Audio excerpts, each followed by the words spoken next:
So today's job, replacing a damaged chamber on a ground collector. This is going to be great fun. 63mm primaries up to the heat pump, loads of 40mm collectors out in the field. Let's crack on.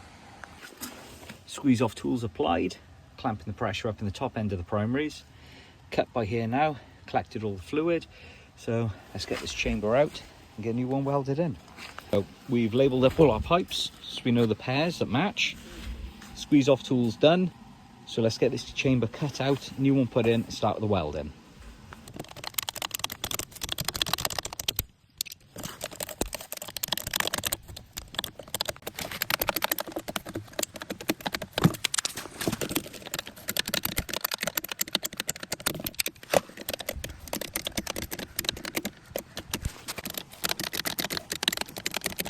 Chamber empty and removed, let's get the new one in and start the welding.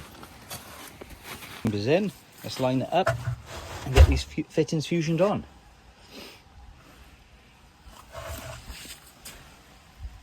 So that's our 63mm clamped up there to stop any fluid coming down. It reduces, we went up to 90mm onto the chamber. We'll get that fused now.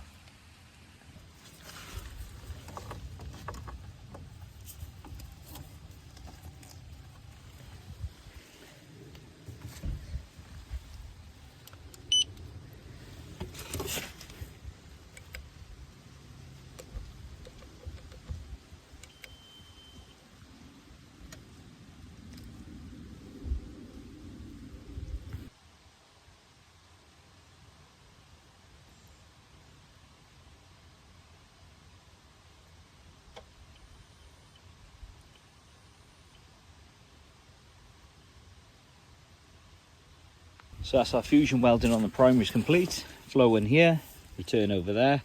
Now we're going to start fusing up all the collectors. We got a couple this side and a couple that side to do. Let's crack on. Good thing we marked all these up, isn't it? There's bloody loads of them. Here we go. Ground collector complete, repaired. New chamber all installed. Looking pretty sweet. Time to fill it up and fire it up.